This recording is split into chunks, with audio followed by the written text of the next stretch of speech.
Hello and welcome to another video. Today I talk about intermittent fasting, or in short IF. So let's get started because I still get so many questions what it is. If you already know, then you don't need to watch it, but I just make this video so I can refer people in the future to this video so they understand this kind of powerful tool. But to find out, which you will learn in this video, that it's not like a magic tool but just a tool which you can put in your toolbox and it might help you or not. So let's dive into it.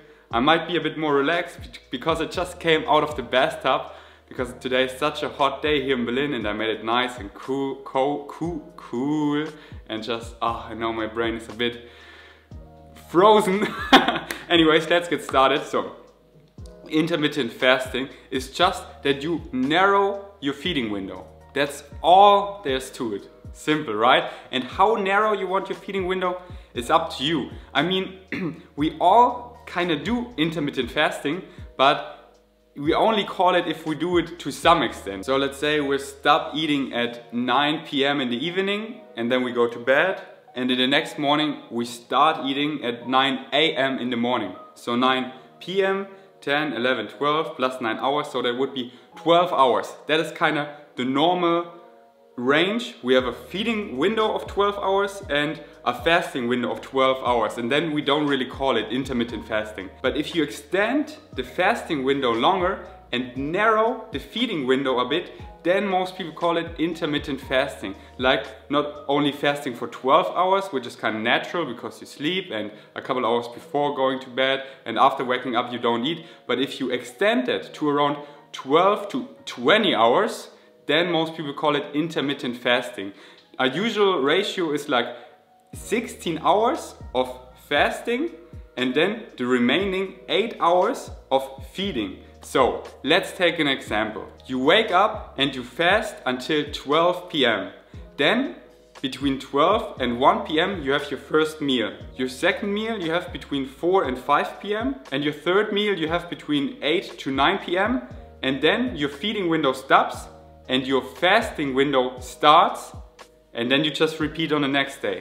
So that is like a typical day. So, and what is allowed during the fasting hours? 0 calories. That means drinking lots of water, you can drink tea, you can drink coffee, or you can drink other beverages without any calories. But that's it. We want 0 calories, we're fasting. And during the feeding window, we just get in our nutrients and calories. And so we just narrow our feeding window. That's it. And is it a wonder pill or some magical stuff that makes you lose weight? No. Overall calories is what matters.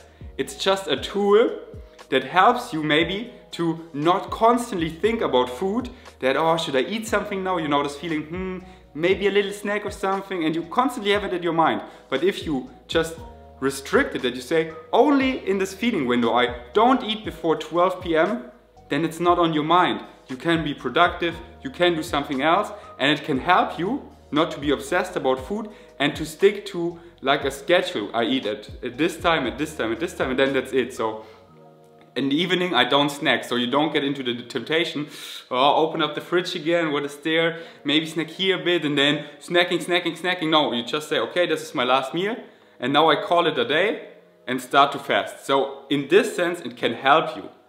But it's, as I said, it's just a tool. So now personally, why I like to use it a bit, I don't personally call it anymore intermittent fasting, because my fasting window isn't that long. It's not like 16 hours or something on most days. So, but what it does for me, I love to be productive in the morning on an empty stomach for a couple of hours, because when we're fasting, at the beginning, that is what I experience, we get really productive because we have to function properly.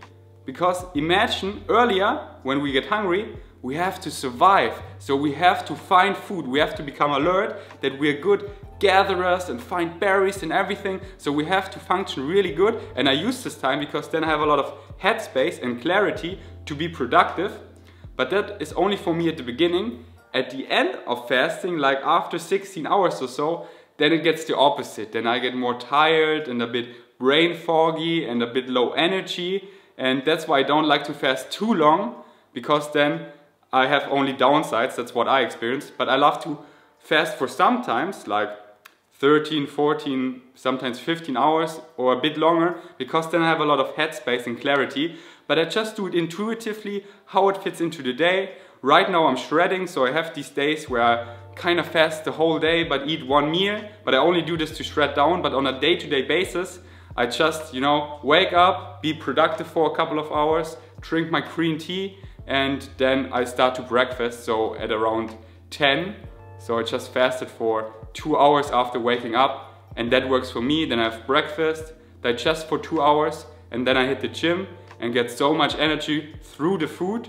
And just find out what works for you. It's just a simple tool where you narrow your feeding window, and that's all there is to it. There's now tons of research on that coming out, and there isn't so much yet that is done on that, but it just shows some promising benefits that if you fast, like you renew old cells and your body recycles old stuff and can focus on the healing process even more. But the most important thing is what you actually eat in your feeding window. It doesn't matter if you fast for a long time and then you go to McDonald's and Kentucky Fried Chickens and Burger King.